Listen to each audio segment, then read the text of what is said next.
able to say that. Kevin always believed it, but just this week, this song was really important to me in the past, and coming to it this week, as I've been listening to it again and again, it's like, no, he never did fail, did he? It was just a matter of I didn't see it. I didn't see it before. Anyway, I love it. So, all right, you got a Bible, go James chapter 1. James chapter 1. All right, do you guys have those friends that, like, there's some friends, like, when you meet them, there's lots of small talk and banter that goes at the beginning of a conversation. Maybe eventually you get to something real, but you kind of go through the niceties or whatever. Oh, hey, how you doing? How are the kids? Like that. James is not that guy, right? Because you also have that friend, it's like you haven't seen him in ages, and like you just like, oh, hey, and then immediately starts in on something hard and intense and real. Like there, that's James. James starts, he does verse 1. Okay, James, bondservant, blah, blah, blah, to these people, blah, blah, blah. Anyway, let's start talking. And then he just goes after it. Verse 2, there's no lead up to it. He's like, here's what I want to talk about. I want to talk about suffering. Like first 30 seconds of the conversation, it's like, okay, James, I guess this is what we're doing today here. I want to do this. Before we get into that, though, I want to tell two stories. They may not seem like they relate, but there's a connection between these two stories in James chapter 1. Here's the two stories, both from the Bible. One is in Luke chapter 10. Jesus tells a story about a man who went walking on a road. As he was walking on that road, it says he fell among a band of thieves. The thieves jump him, they beat him, they take everything from him, strip him, leave him for dead.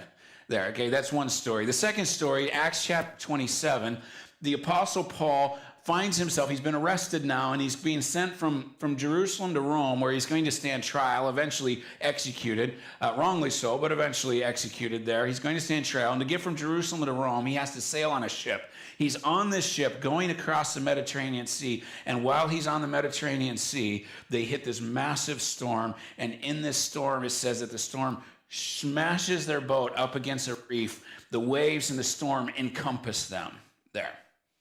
I say those two stories because there's this word that shows up in verse 2 that shows up only 3 times in all of the Bible. James chapter 1, verse 2, where it says, count it all joy when you meet various kinds of trials. And then the story of Luke 10 and the story of Acts chapter 27. Now, when you start talking through James 1:2, where it says, count it all joy when you meet, when I've read through this in the past, that word is always been a pretty innocuous word. It's been this almost like a throwaway word in the midst of it. Like meat, kind of like, you're walking through the grocery store and you run into a friend in the produce section. It's always sounded like this really simple thing. But the only other 2 times this word shows up in the Bible, it shows up in the context of a man who falls among robbers that beat him and leave him for dead. The other time it shows up as a man who's on a ship and he gets crashed into this reef and the waves and the storm are just pounding down upon him there. This is not an innocuous word. This is a word that is filled with great adversity.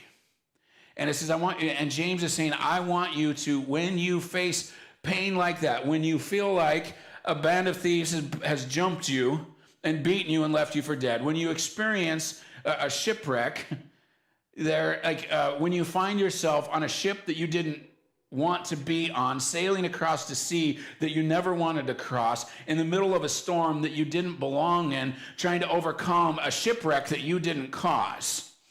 He's like, when you find yourself there, I want you to count it joy.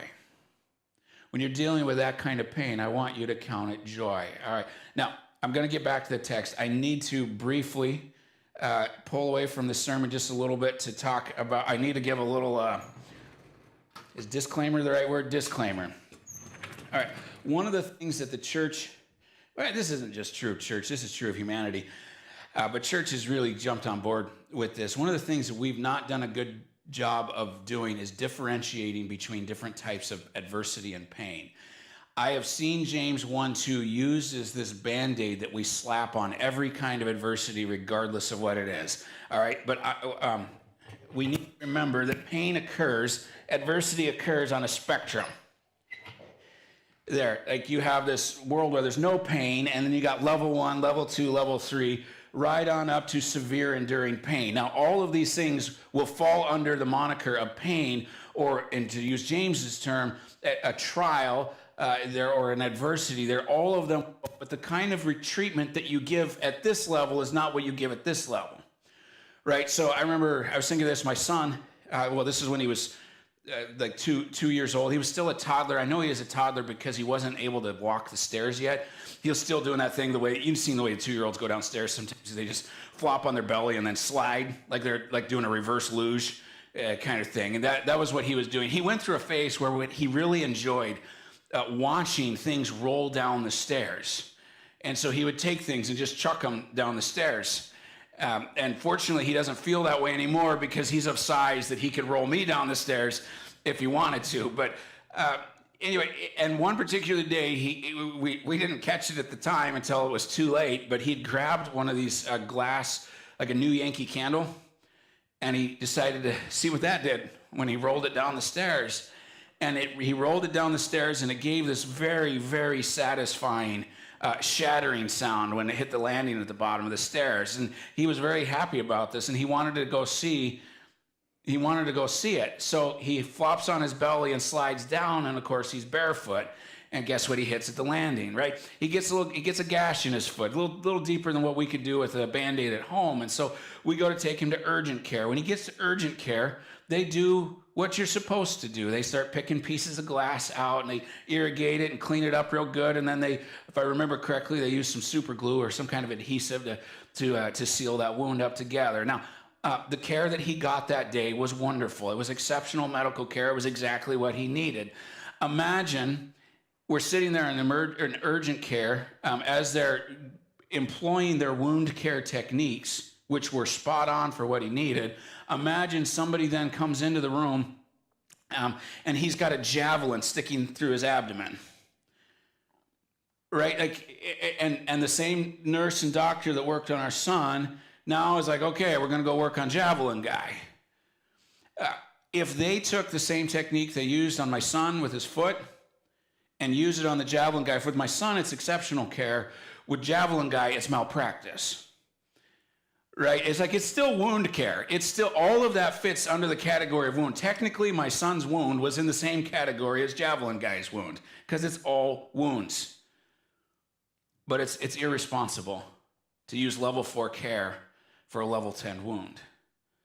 I say that to say what churches love to do, what Christians love to do with James 1:2 is this countable joy when you're going through adversity of different kinds, is we treat this as this Band-Aid that we're just going to slap it on any wound that presents itself. And it's like, see, I'm dropping truth on you, man. How are you not better yet? And then somehow blame Javelin guy that he didn't heal from that. Right? As I was looking, by the way, this sermon, did you notice that last Sunday we didn't do James? I don't know if you knew that or not. I picked up on it. You want to know why? Because I hadn't figured this piece out yet. I didn't know how to talk about James 1:2 to people that I knew were going to be in the room with level 10, level 9, level 8 level wounds. And I'm like, what I'm about to say is going to actually not help them. It's going to hurt them, right? Because the way you treat wounds of this degree is not the way you treat wounds here. James 1:2 works for every kind of wound. I want to say that clear. Every kind of wound, actually James's language is for the variety of trials that are out there. It works for all of them. James 1:2 works for all of them. You know what doesn't work for all of them? My sermon today. Okay, I just want that. So right here and below, we're talking level 6. I might occasionally pop up something that might hit level 7. Maybe. All right. If you're here today and you're dealing with level 10, level 9, level 8 wound, like these really intense, severe, enduring pain, and something I say today confuses you, frustrates you, makes you feel guilty or ashamed or any kind of negative thing, like it binds you up in some way, it doesn't impart grace to your life, can I make a request of you? You forget that I ever preached this sermon. Because if I was dealing with your wound today, level 10, level 9, level 8 kind of wound, I wouldn't preach it the way that I'm going to right now. There's a place for you to deal with those wounds. There is. My goodness, there is. This sermon's not going to be one of those places. And if you need help finding somebody to help you work through those wounds, my good, we're in. All right, I just want you to hear that. We're in. We'll do what we can to help you. There's some people in our community that are really good at this, and we'll get you connected to them there. All right? Okay, so there we go. Done with that little commercial. Back to the text. Where was I at in the text? Oh, yeah, the considerate. Oh, okay. Yeah, So you go along. He's like, all right, sometimes life forces you onto ships you don't want to be on, to sail seas you didn't want to cross, to endure storms that you should never been in, and to survive the wrecks that you didn't cause. James is like, sometimes that happens. And you know what he says we're supposed to do when we do? We're supposed to count it all joy. Want to know another reason I didn't preach this last week? Okay. There was one, I looked at my sermon Saturday night, pulled it out of the oven. It's like, still doughy in the middle. Like, let's put this one back. Like, I'm not good at this. I don't know who is good at this. James is apparently good at this. Counting it all joy when your life is in shambles because of somebody else. Count it all joy when you're forced to sail across the sea that you wanted nothing to do with. Count it, like, really, James? Joy? But that's what he says, count it joy. Or actually, a real good, another way it could have been translated is a demon an occasion for joy. When you're going through pain, like, and you're looking at it, it's like, man, I'm in pain right now. James would look as like, hey, you're in pain. That's an occasion for joy right there. That's why James didn't have many friends. Like, that's why James didn't have many friends. But like, it's like demon an occasion for joy. I've been thinking about this. One of the things that I realized as I was processing this one for me personally is some people view pain differently. Not everybody views pain the same way. Some people think pain is something you avoid at all costs. Other people, maybe they're not trying to avoid it, but once it happens, they're shutting down. But other people, they view pain almost as, it's irrelevant. Is that the right way to put it? I remember, there was this woman who was kind of a bit of a mini hero for me. Her name was Annette Seidemann. I've talked about her a handful of times here before. I remember one time she and her husband were up in years. I want to say they were both in their 90s at this point. If they're still living on their own. They're living on the side of a cliff. Who put a house on the side of a cliff? I don't know, but they did. It's like, oh, this is the side of a cliff. Let's put some 90-year-olds in there. That'll be fun. And anyway, so I drive to this cliff and I pick them up. And I don't remember why I was picking them up or where we were going. I remember it was summertime though, because the car was hot. And I got these two old people in my car with me, and as we're driving along, I'm like, oh, hey, Annette, how's the temperature for you? You know, you want warmer, you want it cooler? How you feeling? And she just says, oh, I didn't really, I guess I hadn't really thought about it. She says, I learned a long time ago that if you need to be comfortable, there's a lot of life you're going to miss out on. I'm like, it's like, Annette, I was just asking if you wanted the temperature up, you know, right? But you fast forward the clock a year or two later, and Annette had a series of strokes, and I went to visit her in the hospital, and I walk in, and I said, Annette, how you doing? And Annette was a piano player. That was her thing. She went to college on the 1940s and been playing it her entire life. And this particular stroke, first stroke didn't take her ability to play the piano, but this one did. Her hand was it was weak and cobbled up, and I watched her. She was, and anyway, I just said, how you doing? And she says, oh, Pastor, I'm so blessed.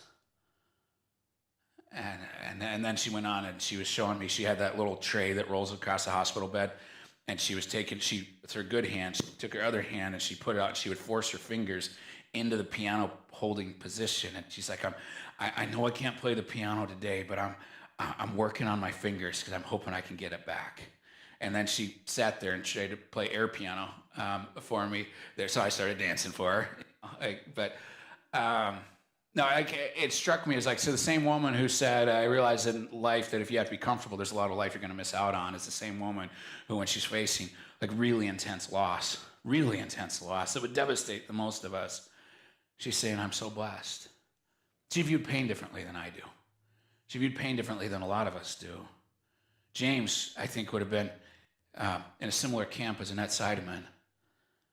Because James was the kind of person that when he went through pain, he thought it was an occasion for joy. That's different, isn't it? That's way different than how most of us think. But then you get into, we should read the text, 2-4. It says, count it all joy, my brothers, when you meet trials of various kinds, for you know that the testing of your faith produces steadfastness, and let steadfastness have its full effect, that you may be perfect and complete, lacking in nothing. I stop right there. The first word we looked at was the word count, or deem it an occasion for joy, but the second word I want us to see is the beginning of verse 3. It's the knowing, for you know, knowing that the testing of your faith produces this. This was, one of the guys I was reading or preach, I listened to a handful go over this text.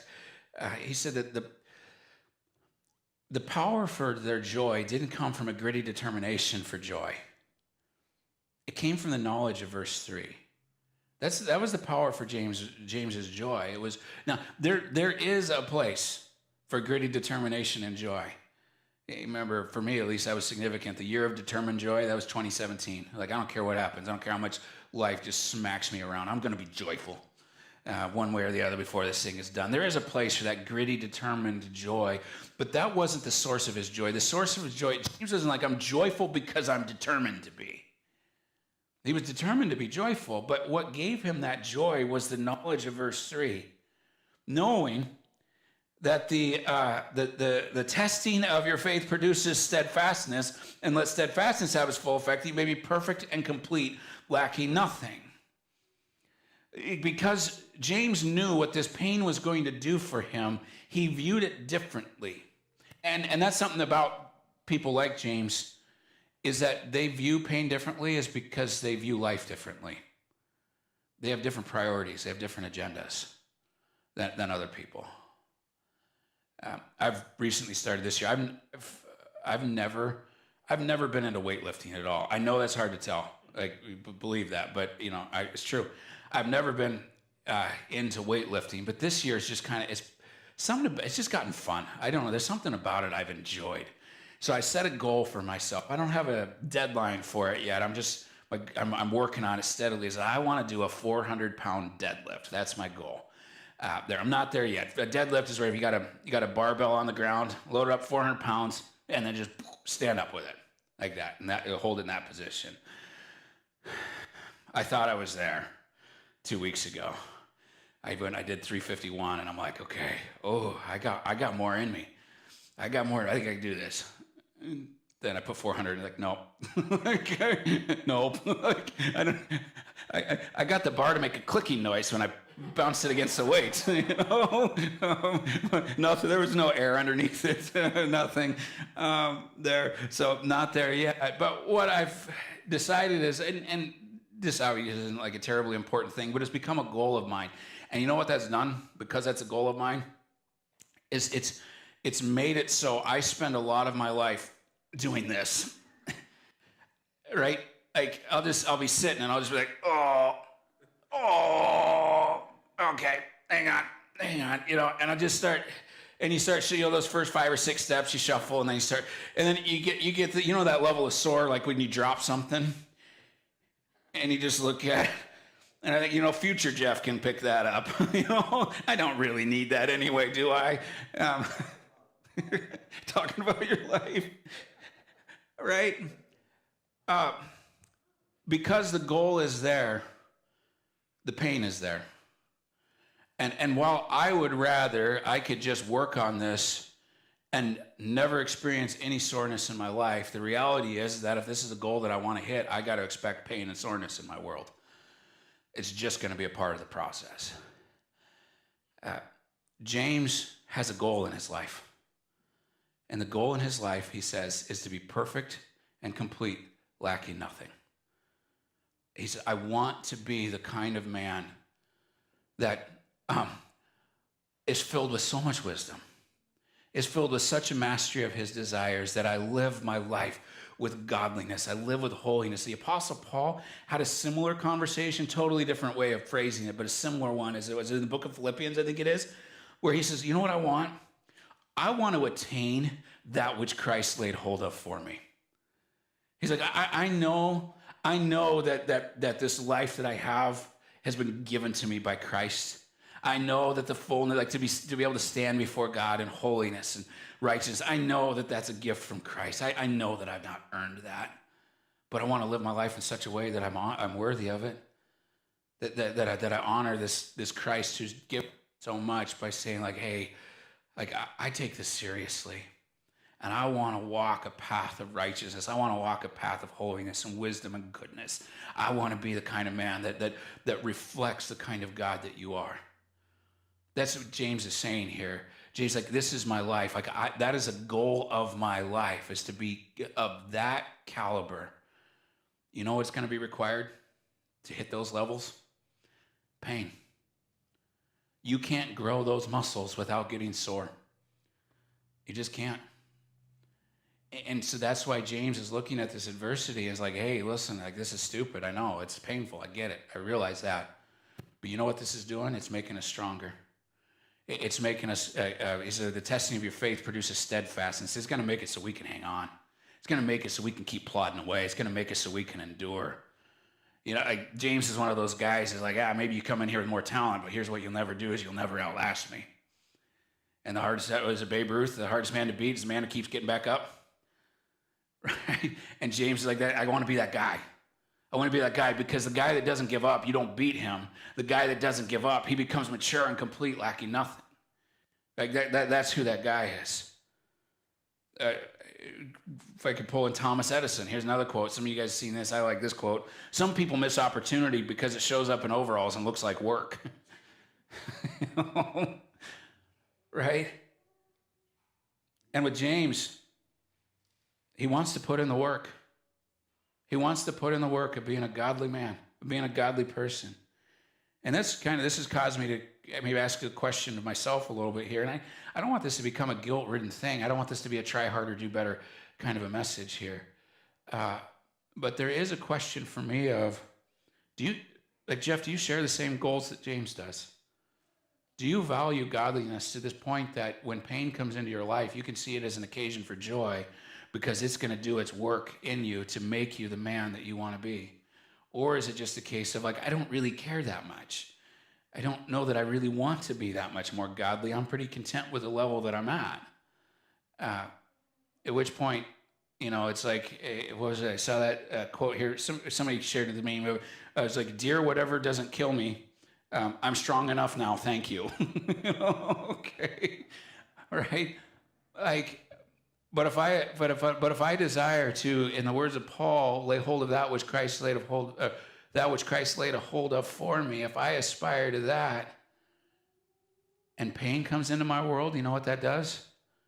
That gives me a reason to be joyful. Because like, hey, this is a chance for me now. I may not have wanted this pain, but this is a chance for me now. To go to war with my desires, to go to war with my flesh, to go to war, you know, it's a chance for me now. Roll down to verse 12. It says, blessed is the man who remains steadfast under trial, for when he has stood the test, he will receive the crown of life which God has promised to those who love him. We're going to get back to next week. We'll pick up again on verse 5, but I wanted to jump to verse 12 because verse 12 is a continuation of the thoughts from verses 2, 3, and 4. Because there's that word steadfast. He's like, count it all joy, knowing that the testing of your faith produces steadfastness. Like that's what he says in verse 3. And what does steadfastness produce? What steadfastness produces is in verse 12, it produces God giving to us the crown of life. He gives to us the crown of life. And what James is doing here is like, listen, the devil's throwing rocks at you. He's like, but we can turn around and use those rocks to pave our way to something more glorious. Right? And what he says in verse 12 is the same thing that the Apostle John does in Revelation chapter 3. There's a church that's written to the letter, or there's a letter that's written to the church in Smyrna. Not a church that's written to the letter in Smyrna. There's a letter that's written to the church in Smyrna. And in there, Jesus is telling the church in Smyrna, he's like, listen, y'all are about to go through some stuff. It's going to hurt. It's going to hurt real bad. But he says, but I want you to hang in there. I want you to hang in there. Be steadfast people. And Jesus, and as you live out that steadfastness, I want you to know that on the other end of that pain is a crown of life that's for you. I recently went back and watched, again, because I just love him so much. The time when they gave a Lifetime Achievement Award to Mr. Rogers. I always get those all the awards blend together for me. Emmy, Grammy, Golden Globe, something. I don't remember which it is, but whatever it is, it's his world. That one. Did you guys ever see that video of it? You should watch it. His speech, everybody does the same speech when I just want to thank this person and this person and this person. Like after you watch it, you're like, that's the most Mr. Rogers way anybody could ever receive an award. You'll fall in love with him all over again there. But I was watching that again, and I was thinking what that would have been like for him. Because the way those Lifetime Achievement Awards work is they will bring you into this auditorium of your peers. Like it's not just a bunch of, random citizens sitting in that room. These are people that have worked in television. These are people who have dedicated their lives to the same thing that Mr. Rogers dedicated his life. They bring him into a room of his peers, and then they will do some kind of a tribute, a video montage that tells the story. And for Fred Rogers, it was decades in the making, right? I think he started in the 60s, I think it was. I believe he started in the 60s in television. And then over the next 40 some odd years, maybe 50 years, he continued to work in television. They play this video montage talking about the different things that he did and what he contributed to our society through his television career. And it's very honoring and uplifting. And then in front of all of his peers, they announced Fred Rogers would come to the stage, and he comes up and they hand him a trophy, and the entire room stands up and they begin to cheer. They honored him for his lifetime, for his decades of work that he put in. When James here says what the book of Revelation says, that Jesus says, if you'll be steadfast, there's a crown of life that's waiting for you. My understanding of that, and maybe I'm wrong, but my understanding of that is that's a Lifetime Achievement Award from Jesus Christ. Like it's him looking at you saying, or not just saying, and I don't know how this works. I don't know, maybe this would be cool. Maybe there's an auditorium in heaven. And we're just going to have like Lifetime Achievement Award night, Crown of Life night. And one of these days it's going to be you. And I know you're like, really, me? Really, me? Yeah, you. It's going to be you. And Jesus is going to play his little video montage, the story of your life. Not those parts. And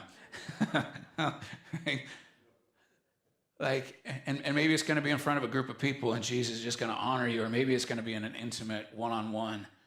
Jesus sits down with us, next to a river or whatever, and then just starts to just say, hey, I want you to know I saw what you went through. I saw it. I saw those tears. Matter of fact, Revelation says he collects their tears in a bottle. I heard your prayers. I saw your labor. I saw the things that you did. I saw the things that you had to endure. I saw the way that you took shots for doing the right thing. I saw the people that you loved turned against you. I saw that. And yet somehow or another, you kept the faith.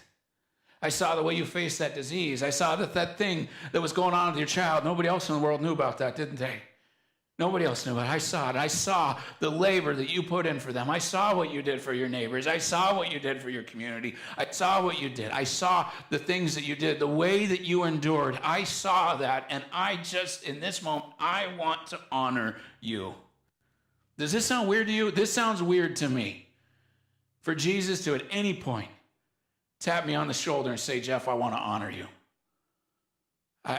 To the point that it feels almost a little bit inappropriate for me to say this out loud, but tell me that's not what James 1:12 is saying. That when you are steadfast, he will give to you the crown of life. Revelation 3, I know this hurts like crazy, but hang on. Hang on. I'm going to honor you. I will. And I'm going to hand you the crown of life, and I'm going to wrap my arms around you and just say, I love you, and I appreciate all the things that you did. Book of Hebrews chapter 6. God is not unjust to forget the way that you served. He's seen it, you guys. He's seen it. Even when nobody else did. He saw what you were doing, and he is thankful. He's going to honor you for this there. And James is saying, yeah, horrible things come. You're going to be walking down the road, and a band of robbers is going to jump you. You're going to be forced onto a boat that you don't want to get on, to sail across the sea you never wanted to cross, to face a storm you never should have been in, to deal with a shipwreck that you never caused. Yeah, that's going to happen. You're going to meet those kinds of trials. But James says when you do, count it joy. Because that trial is going to turn you into the woman, going to turn you into the man that you want to be. If you let steadfastness do its work. That's one of the keys, verse 4. If you let steadfastness do its work, it will turn you into the kind of person there. So count it all joy. And also, count it joy because someday Jesus is going to honor you for what you just went through and how you didn't give up. You didn't. Because that's what Jesus did. He never gave up, did he? He faced his cross. He carried his cross. He faced all of the horrors and disgustingness that the devil and sin could throw at Jesus Christ. He faced all of it, and he endured. He endured. And guess where he is right now? He's seated at the right hand of the Father. He is crowned in glory right now. This is where our Jesus is. And he's like, you're my follower. Come on. Do the same thing. Carry your cross. Endure this. Get through this. And someday, I'm going to honor you too. Not seated at the right hand of glory. He gets that because he's God. But I tell you what, I'm going to be pretty okay with that God handing me a crown. I think that's going to be more than honor enough for that, huh? All right. Well, there you have it. James chapter 1. Why don't we close in prayer? Father, thank you for the gift of James chapter 1, verses 2 through 4. I got to say, this concept sounds a lot easier for me to preach than it does to live. You know how good I'm not at this. And I suspect a number of us in this room, we don't view trials as a source of joy. And yet, if we understand them and you and life rightly, we would. So, Lord, would you bless us with whatever perspective it is that we need. If it's a faith, if it's a priority, it's a goal, if it's an understanding of you, I don't know what it is, but whatever it is that we need, whatever we're lacking, Lord, would you bless us with it so that we might find our way to joy in the midst of it. We got people right now that are finding themselves in their own shipwrecks, finding themselves bleeding to death by the side of the road. People in our midst right now in this group, Lord, we pray for extra grace for them. May they have extra faith to see it through. May their strength be enough for the days of for the affliction they're facing. Bless them, we pray. It's in your name we pray.